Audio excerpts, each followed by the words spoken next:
Hello friends, आप सभी का स्वागत है मेरे चैनल में। आज मैं आपको बतलाने जा रहा हूँ क्लास 11th के बारे में। जैसा कि हम लोग जान रहे थे कि पहले से आपका chapter motion in A dimension चल रहा था, इन वन डायमेंशन चल रहा था चैप्टर, एक विमीय गति। और इसमें हम लोग लास्ट पार्ट जो 3 जो था उसमें बात किए थे स्पीड और वेलोसिटी के बारे में। तो स्पीड और वेलोसिटी आपको समझा दिया गया था। आज फिर से मैं इसी चैप्टर के स्पीड, वेलोसिटी, डिस्टेंस और डिस्प्लेसमेंट से रिलेटेड कुछ न्यूमेरिकल्स आपको सॉल्व करूंगा। तो आप लोग मेरे इस वीडियो के साथ बने रहें और मैं एक एक करके आपको न्यूमेरिकल बतलाने का प्रयास करता हूं। न्यूमेरिकल फिजिक्स का ऐसा पार्ट है जिसको आपको करना अति आवश्यक है, क्योंकि न्यूमेरिकल जो है किसी भी प्रकार का कंपटीशन जो होता है आईएससी लेवल पर भी, पॉलिटेक्निक, आईटीआई वगैरह, उन सभी एग्जामिनेशन में पूछता है। इसके अलावा आप जब आगे जाकर रेलवे, बैंकिंग और जितने भी एसएससी लेवल के एग्जामिनेशन में जब आप तैयारी कीजिएगा, उसमें अपीयर होइएगा, तो वहाँ पर भी आपको पूछेगा। तो तमाम जो एग्जामिनेशन है कंपटीशन लेवल के, वहाँ भी आपको काम देगा और आपके क्लास के लिए तो है ही इम्पोर्टेंट। तो आज हम लोग बात करेंगे कि ये न्यूमेरिकल्स जो है किस प्रकार से हमें सोल्व करना है। तो आपको माइंड में एक बात सेटअप करना है कि इस चैप्टर में मुख्य रूप से जो न्यूमेरिकल होगा वह distance, displacement, speed and velocity से रिलेटेड होगा। स्पीड और वेलोसिटी में एवरेज स्पीड और एवरेज वेलोसिटी से रिलेटेड होगा। तो चलिए बात करते हैं इन 4 टॉपिक से रिलेटेड जो न्यूमेरिकल है, उससे जो क्वेश्चंस जो आते हैं किस प्रकार से आते हैं। तो फर्स्ट क्वेश्चन यहाँ पर क्या कहता है? Your first question is a particle goes from A to C through ABC, calculate its total distance and displacement travelled. कहने का मतलब क्या है कि एक पार्टिकल है, एक कण है जो इस तरीक़ा से A से C तक जाता है। न्यूमेरिकल में आपका फिगर दिया हुआ है A, B and C। A से C तक जाता है। A टू B जो डिस्टेंस जो है वह 12 मीटर, B टू C जो डिस्टेंस है वह 5 मीटर, 12 मीटर और 5 मीटर की दूरी दिया हुआ है। अब यहाँ पर पूछता है कि A टू C अगर कोई पार्टिकल्स जाता है, कोई कण जाता है A से लेकर C तक, तब इस परिस्थिति में इसका टोटल डिस्टेंस और डिस्प्लेसमेंट क्या होता है, यानी कि कुल दूरी और कुल विस्थापन हमें प्राप्त करना है। तो कुल दूरी का मतलब, टोटल डिस्टेंस का मतलब, कुल दूरी के बारे में आपको मैंने क्या बतलाया था कि 2 बिंदु के बीच के पूरे रास्ते की लंबाई को क्या कहते हैं? दूरी कहते हैं। तो A टू C अगर कोई वस्तु गया, कोई कण गया, तो दोनों के बीच की दूरी टोटल क्या हो जाएगा, इसे निकालना है। तो total distance, first question, total distance यानी कुल दूरी क्या हो जाएगा? 12 मीटर और प्लस 5 मीटर, 12 और 5 कितने हो गए? 17 मीटर इज आंसर। नेक्स्ट इसी में जो क्वेश्चंस है निकालना है डिस्प्लेसमेंट। तो डिस्प्लेसमेंट यानी कि जिसे विस्थापन हम कहते हैं, इसके लिए क्या करना होगा? तो विस्थापन क्या होता है? तो 2 बिंदु के बीच की जो न्यूनतम दूरी होती है, कम से कम दूरी, तो A से लेके C तक के बीच का जो न्यूनतम दूरी होगा A टू C, A वाला पथ होगा, A वाला रास्ता होगा, यानी AC निकालना होगा। तो AC कैसे निकालेंगे? तो ये राइट एंगल ट्रायंगल है, समकोण त्रिभुज है। AC निकालने के लिए क्या करेंगे? AC निकालने का मतलब क्या है कि कर्ण निकाल देना समकोण त्रिभुज का। A आपका आधार हो गया, BC जो हो गया से लंब हो गया, तो AC यानी कि कर्ण निकाल देंगे तो क्या हो जाएगा? मेरा डिस्प्लेसमेंट आ जाएगा। यानी डिस्प्लेसमेंट, विस्थापन कहने का मतलब क्या है? विस्थापन कहने का मतलब है AC बराबर वाट। और AC निकालने के लिए क्या करेंगे? AC A स्क्वायर बराबर AB A square plus BC A square, कर्ण स्क्वायर बराबर पैथागोरस प्रमेय से लंब स्क्वायर प्लस आधार स्क्वायर। तो अब देखिए AC स्क्वायर हमें चाहिए AC, A स्क्वायर दूसरे साइड में जाएगा, रूट हो जाएगा AB² प्लस BC², तो AB का स्क्वायर यानी कि 12 का स्क्वायर प्लस BC² 5 का स्क्वायर, कितना हो जाएगा इसका वैल्यू 144 और प्लस कितना हो जाएगा 25, 1 5 और 4 मिलके कितना हो जाएगा 9 हो जाएगा, 2 4 कितना हो जाएगा 6, 169। रिजल्टेंट कितना हो जाएगा 13 मीटर। आंसर आपका कितना हो गया 13 मीटर हो गया। तो कहने का मतलब क्या है कि इस प्रकार से हमें यहाँ पर दूरी और विस्थापन मिल गया, यानी कि दूरी निकालना है तो क्या सोचना होगा, दो बिंदु के बीच की पूरे रास्ते की लंबाई जो होगी उसे हम दूरी कहेंगे, और विस्थापन जब निकालना होगा तो दो बिंदु के बीच की जो न्यूनतम दूरी होगा जिसमें एक डायरेक्शन होगा उसी को क्या कहेंगे, विस्थापन कहेंगे। नेक्स्ट क्वेश्चन, फिर से यहाँ पर एक फिगर दे रखा है और उस फिगर के माध्यम से हमें क्वेश्चंस को सोल्व करना है। क्या क्वेश्चंस है जरा ध्यान देंगे, प्रत्येक क्वेश्चन को आप अपने कॉपी में भी नोट करते रहिएगा। फिगर क्या दिया हुआ है, PQR,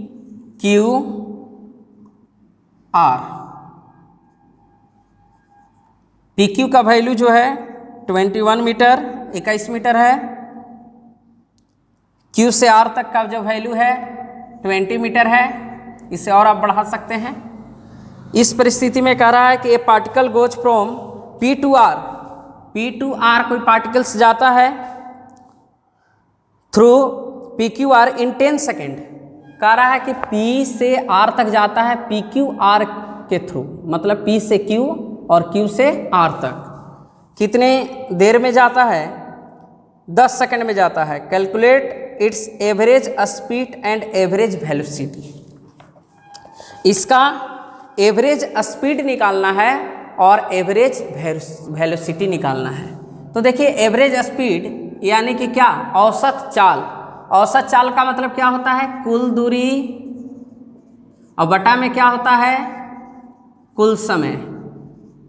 औसत चाल का मतलब कुल दूरी बटा कुल समय। तो देखेंगे कुल दूरी कितना हुआ, तो इसको सिंपल यहाँ पर ऐड कर देंगे, 21 मीटर और प्लस कितना मीटर 20 मीटर, ये टोटल दूरी हुआ। कुल समय कितना दे रखा है क्वेश्चंस में, 10 सेकंड में जाता है, तो 10 इसको ऐड करेंगे कितना हो जाएगा 41 हो जाएगा, बटा में 10 क्या हो जाएगा 4.1, डिवाइड करेंगे तो कितना हो जाएगा, ऊपर में जो भी डिजिट दिया हुआ है नीचे अगर 10 हो 100 हो 100 है, जितना जीरो रहेगा दाहिने साइड से उतना अंक के बाद पॉइंट दे देते हैं, 1 0 1 अंक के बाद पॉइंट, 4.1 हो गया। और औसत चाल, चाल का ऐसा ही मात्रक मीटर पर सेकेंड आंसर, यानी 4.1 मीटर पर सेकेंड हो गया इसका आंसर। आप एक और चीज़ ध्यान में रखिएगा न्यूमेरिकल बनाते वक्त कि लास्ट में आपको ऐसा यूनिट लिखना है। जैसे मान लिया कि दूरी हम निकाल रहे हैं तो लास्ट में ऐसा यूनिट मीटर लिख देंगे, विस्थापन निकाल रहे हैं तो लास्ट में ऐसा यूनिट मीटर लिख देंगे, है ना। औसत चाल यदि ज्ञात कर रहे हैं तो लास्ट में हम ऐसा ही मात्रक उसका मीटर पर सेकेंड लिख देंगे। औसत वेग ज्ञात कर रहे हैं तो भी लास्ट में हम ऐसा ही मात्रक मीटर पर सेकेंड लिख देंगे। बल निकालना हो तो लास्ट में ऐसा ही मात्रक न्यूटन लिख दीजिए। यानी जिस फिजिकल क्वांटिटीज को आप ज्ञात कर रहे हैं, जिस भौतिक राशि को आप निकाल रहे हैं, उसका आप लास्ट में ऐसा ही मात्रक लिखना ना भूलें। चलिए औसत चाल निकल गया, अब निकाल लेते हैं इसका औसत वेग, एवरेज वेलोसिटी। तो औसत वेग यदि निकालना हो तो क्या करेंगे, औसत वेग का मतलब क्या होता है, कुल दूरी के स्थान पर क्या हो जाएगा, कुल विस्थापन, कुल विस्थापन बटा कुल समय। तो कुल विस्थापन कैसे निकलेगा, विस्थापन क्या होगा, तो दो बिंदु के बीच की न्यूनतम दूरी, यानी कि फिर से हमें कर्ण निकालना है। तो कर्ण निकालेंगे तो कर्ण निकालने के लिए क्या करेंगे, h² बराबर p² प्लस b², p² 21 का स्क्वायर और b² 20 का स्क्वायर और h² दूसरे साइड में जाएगा रूट। इसको जब आप निकालिएगा तो रिजल्टेंट आपका आएगा 29, यानी कि रूट निकालिएगा दोनों का स्क्वायर करके जोड़ करके तो कितना आएगा आपका 29 आएगा। तो 29 और डिवाइड कितना समय लग रहा है, 10 सेकेंड लग रहा है, तो 10 तो क्या हो जाएगा 2.9 मीटर पर सेकेंड, यानी कि आपका औसत वेग हो गया 2.9 metre per second. Next question, A particle complete 1 rotation on a circular path of radius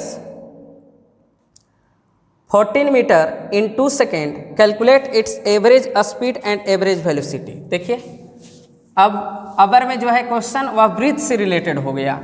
कह रहा है क्वेश्चंस में क्वेश्चन नंबर 3 कि एक सर्कुलर पाथ है, एक वृत्ताकार रास्ता है, और इस वृत्ताकार रास्ता पर क्या हो रहा है कि कोई कण रोटेट कर रहा है, घूम रहा है। इस वृत्त की जो त्रिज्या जो है वह 14 मीटर है, और इसका जो पार्टिकल्स का जो घूमने का जो टाइमिंग जो दिया हुआ है वह 2 सेकंड दिया हुआ है एक रोटेशन के लिए। एक बार जब चक्कर लगाता है तो 2 सेकंड में लगाता है। तो calculate its average speed and average velocity एक राउंड। जैसे यदि हम नेमिंग कर दें यहाँ पर ए, यहाँ पर लिख दे बी, 14 मीटर इसका रेडियस हो गया, इसका डायमीटर कितना हो जाएगा, त्रिज्या का दोगुना यानी कि 28 मीटर। अब इस परिस्थिति में यहाँ पर हमें क्या करना है कि पहले औसत चाल निकालना है। तो औसत चाल के लिए कुल दूरी निकालेंगे और औसत वेग के लिए कुल विस्थापन। टाइम आपको दे रखा है कि एक राउंड जब यह मारता है तो मान लिया कि ए से स्टार्ट किया तो पुनः यह कहाँ पहुँचेगा, ए पर पहुँचेगा एक चक्कर में, तो यह 2 सेकंड का समय लेता है। तो सबसे पहले कितना दूरी तय किया, तो दूरी के लिए क्या निकालना होगा, इस वृत्त की परिधि निकालना होगा। तो यानी कि कुल दूरी कहने का मतलब कि वृत्त की परिधि जो इसका होगा वो निकालेंगे। परिधि का मतलब इस टोटल का माप है ना। तो 2 पाई आर, 2 पाई का वैल्यू 22/7, आर का वैल्यू त्रिज्या कितना दे रखा है 14, 7 दूना 14, मल्टीप्लाई कर देंगे 22 दूना 44, 44 दूना कितना हो जाएगा 88 मीटर, है ना। ये हो गया आपको कुल दूरी। तो औसत चाल कैसे निकलेगा, एवरेज स्पीड कुल दूरी बटा कुल समय। तो कुल दूरी कितना आ गया 88 और बटा कुल समय 2 सेकंड का लग रहा है, कैंसिल कर देते हैं। तो यानी कि 44 औसत चाल आपको निकल चुका, यानी कि 44 मीटर पर सेकेंड। ठीक है, इसी प्रकार से एवरेज वेलोसिटी भी निकल जाएगा। तो एवरेज वेलोसिटी औसत वेग निकालेंगे तो कुल विस्थापन बटा कुल समय। तो अब बताइए कि ए से स्टार्ट करता है और फिर यह पुनः जो है ए पर आ जाता है, यानी कि जहाँ से स्टार्ट किया वहीं पर आ गया। तो यानी कि वस्तु का प्रारंभिक और अंतिम बिंदु दोनों सेम है, यानी कि कुल विस्थापन कितना है 0 है। तो 0 और बटा में कुल समय 2, 0 रहने पर अगर ऊपर में आपको अंश में 0 है, हर में चाहे जो भी अंक हो, तो यानी रिजल्टेंट जो होगा यानी भाग देने पर जो रिजल्ट आएगा वह क्या आएगा 0 आएगा। तो 0 हो गया आपको average velocity. Next question, question number 4 पर बात करते हैं।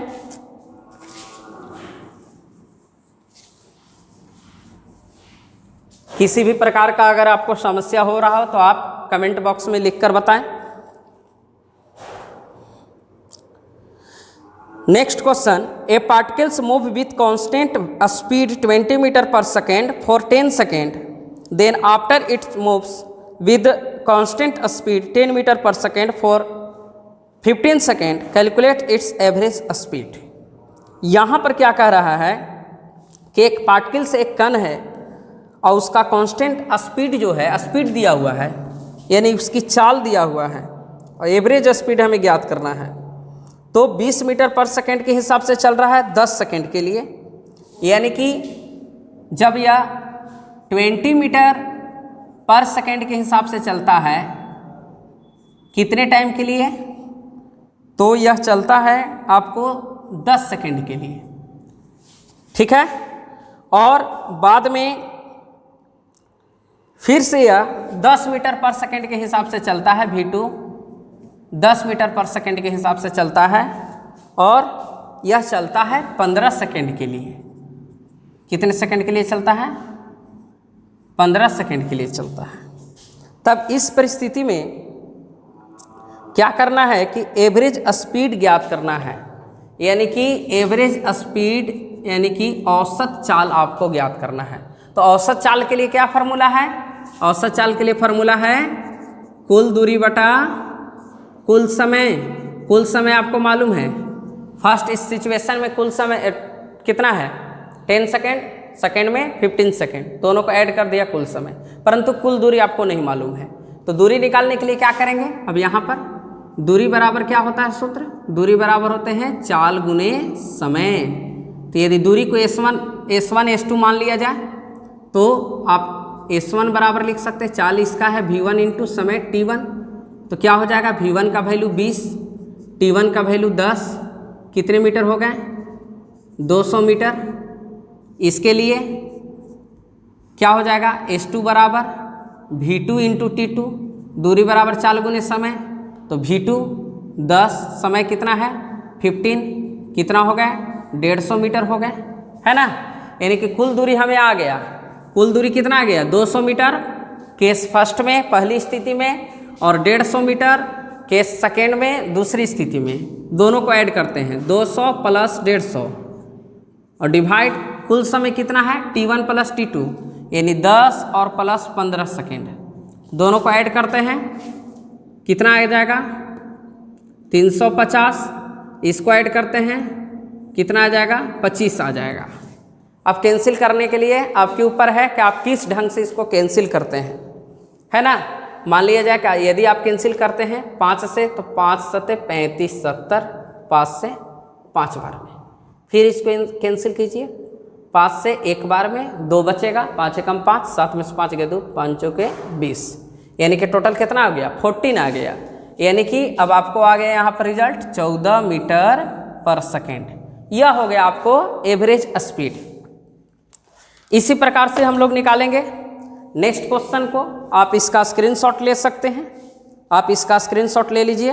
क्वेश्चन क्या था, क्वेश्चन को भी आप अपने कॉपी में नोट कर सकते हैं कि कोई कण एक कांस्टेंट स्पीड यानी कि नियत चाल से, एक अचर चाल से 20 मीटर प्रति सेकंड की कांस्टेंट स्पीड से 10 सेकंड के लिए चलती है, उसके बाद वह फिर से अचर चाल के साथ 10 मीटर पर सेकंड के हिसाब से चलती है और 15 सेकंड के लिए चलती है, तब इस स्थिति में औसत चाल क्या होगा, तो औसत चाल क्या होगा 14 मीटर पर सेकंड। यानी कि आपको क्या करना है, न्यूमेरिकल को पढ़ने के बाद टेंशन में नहीं जाना है कि न्यूमेरिकल बनेगा ही नहीं, है ना। ऐसा आपको कभी भी नहीं सोचना है। न्यूमेरिकल चाहे जिस लेवल का हो, जिस टाइप्स का हो, बस आपको क्या करना है कि प्रारंभ में जो जो क्वेश्चन में दिया हुआ है उसको लिख देना है। जैसे हमने लिख दिया जो जो क्वेश्चन में दिया हुआ था, और उसके बाद जो चीज़ निकालनी है उसको भी वहाँ पर लिखना है कि इस चीज़ को हमें निकालना है। जैसे औसत चाल निकालना था, हमने व्हाट किया, इसको हमको ज्ञात करना है, प्रश्नवाचक चिन्ह, और जिसको निकालना है उसका सूत्र लिख देना है, और सूत्र में जो चीज़ अब्सेंट है उसको आपको प्रेजेंट करा देना है। यानी कि कुल दूरी नहीं था कहीं भी दिया हुआ गिवन पॉइंट्स, तो हमने कुल दूरी पहले निकालने का प्रयास किया कि कुल दूरी कितना होगा, कुल समय हमें पहले से मालूम था। इस तरीक़ा से आपको सेटअप करना है। तो चलिए मैं इसको अब यहाँ से हटाता हूँ। क्वेश्चन नंबर आप 5 पर बात करेंगे। यदि किसी भी प्रकार का आपको समस्या हो तो मैं बार बार बोल रहा हूँ आपको, कमेंट बॉक्स में आप जाएं और वहाँ पर लिखें, मैं उस प्रॉब्लम को सोल्व करने का प्रयास करूँगा। यदि आपको न्यूमेरिकल्स भी है अपने तरफ से तो आप उसे भी कमेंट बॉक्स में डाल सकते हैं, उसे भी सोल्व किया जाएगा। क्वेश्चन नंबर 5, अब यहाँ पर कहता है कि a particles covers a distance 200 metre. देखिए कोई कण है और 200 मीटर की दूरी तय करती है with constant speed 10 metre per second.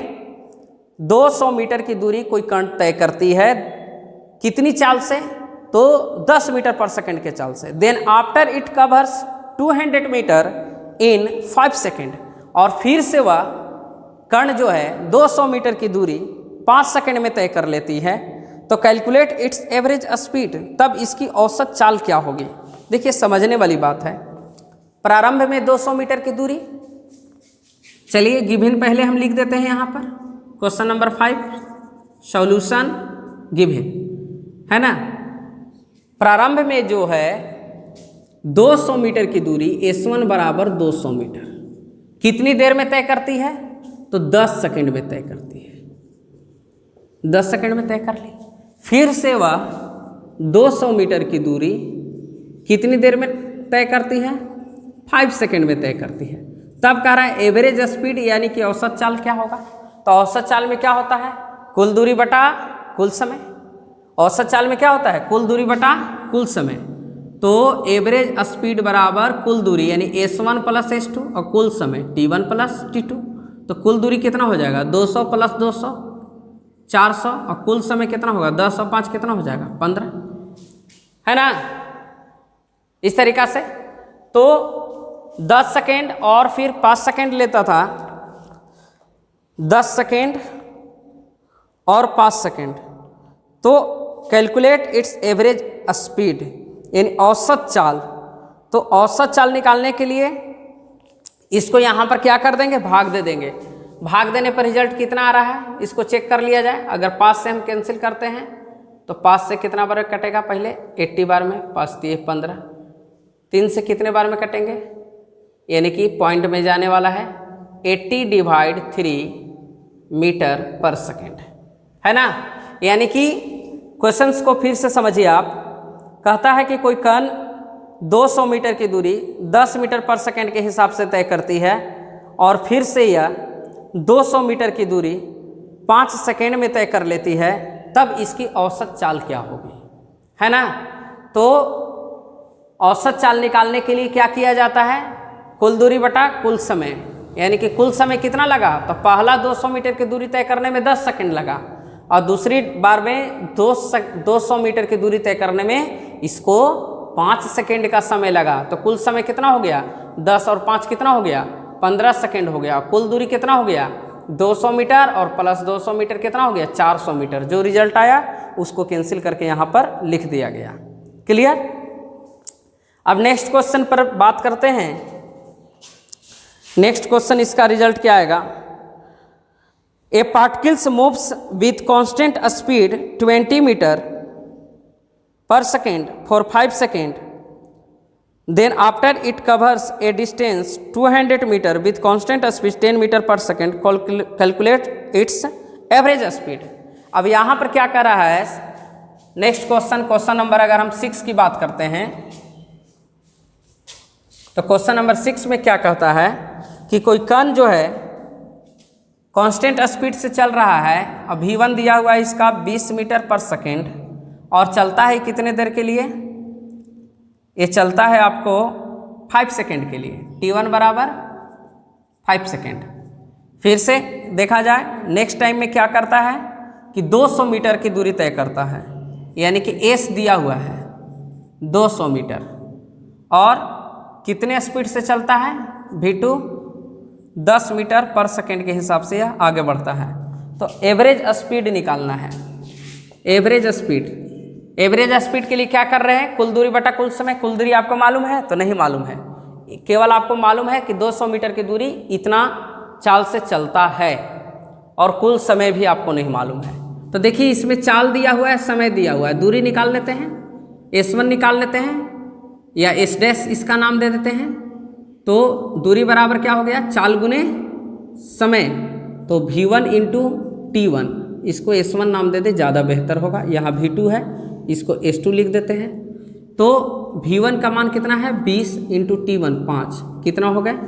100 metre. Next यहाँ S2 और V2 यानी कि टाइम यहाँ पर नहीं है, दूरी है, चाल है।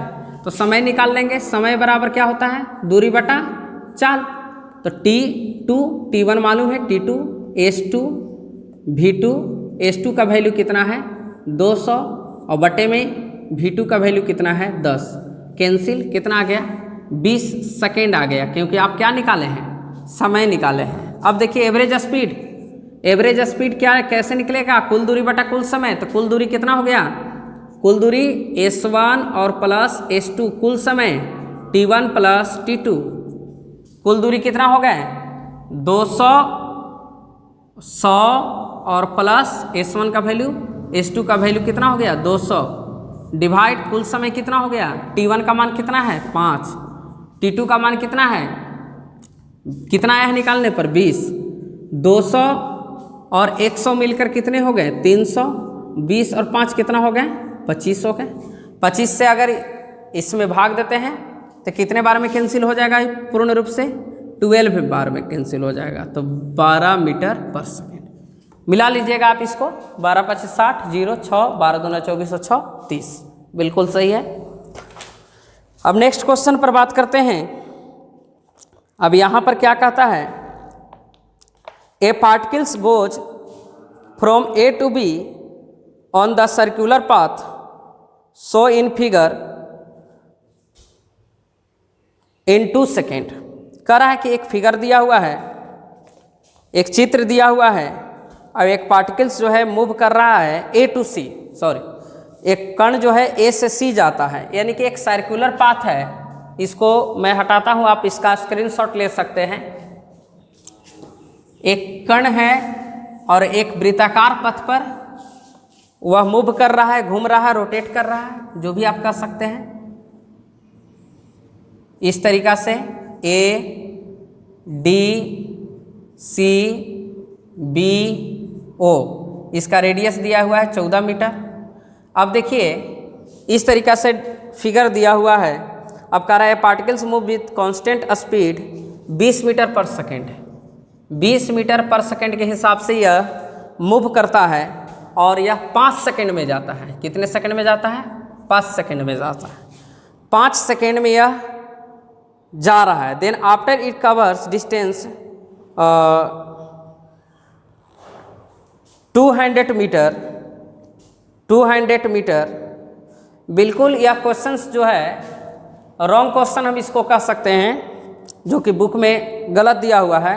फिगर के हिसाब से यह क्वेश्चन सही नहीं बैठ रहा है। 200 मीटर की दूरी दिया हुआ है, कहीं भी इसमें जो है फिगर के अनुसार नहीं आता है। अब इस क्वेश्चंस को इस ढंग से नहीं सॉल्व किया जा सकता है, गलत क्वेश्चन है।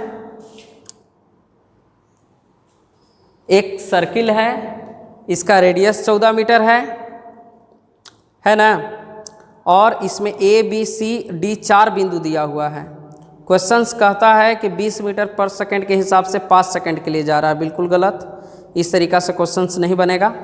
मैं आपको अपने ढंग से इसमें कुछ डिजिट डालकर एडजस्ट करता हूँ, है ना, और तब मैं इस क्वेश्चन को सोल्व करता हूँ।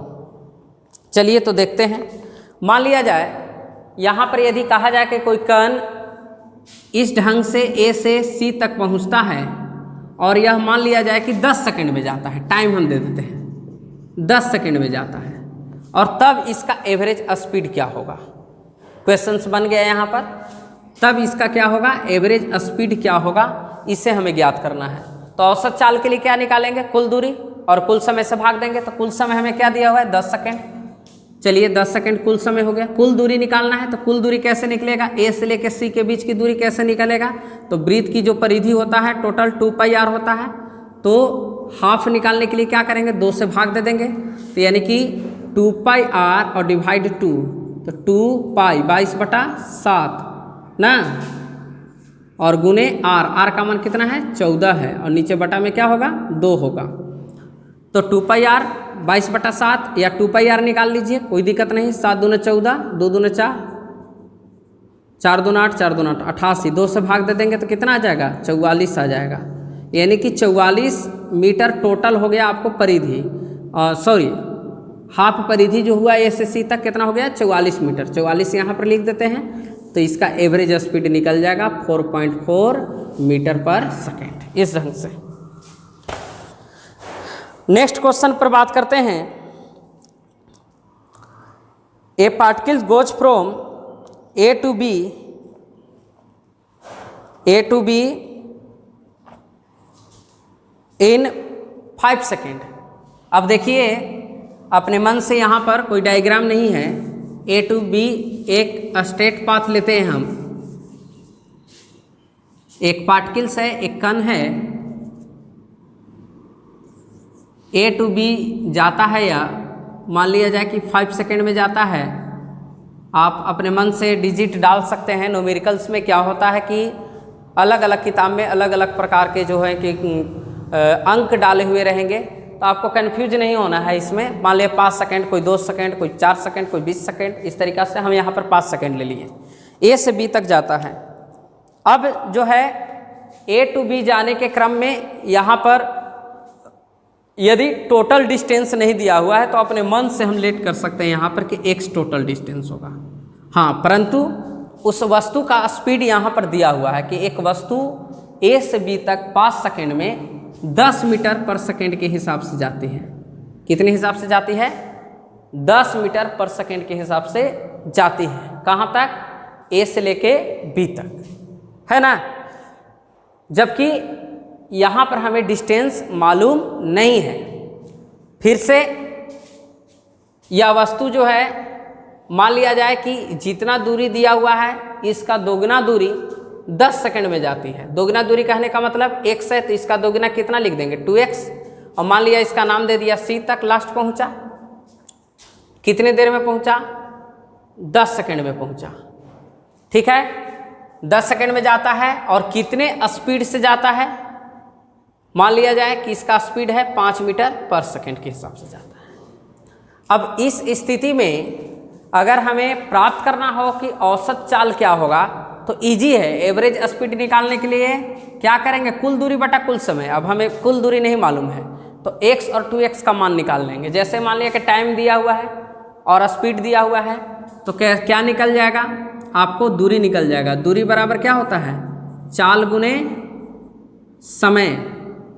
तो चाल कितना है? 10, समय कितना लग रहा है? 5, तो कितना दूरी हो गया? 50 मीटर हो गया। यहाँ पर फिर से दूरी निकाल लेंगे। दूरी बराबर क्या हो जाएगा? चाल गुने समय, इसका दोगुना दूरी, तो यानी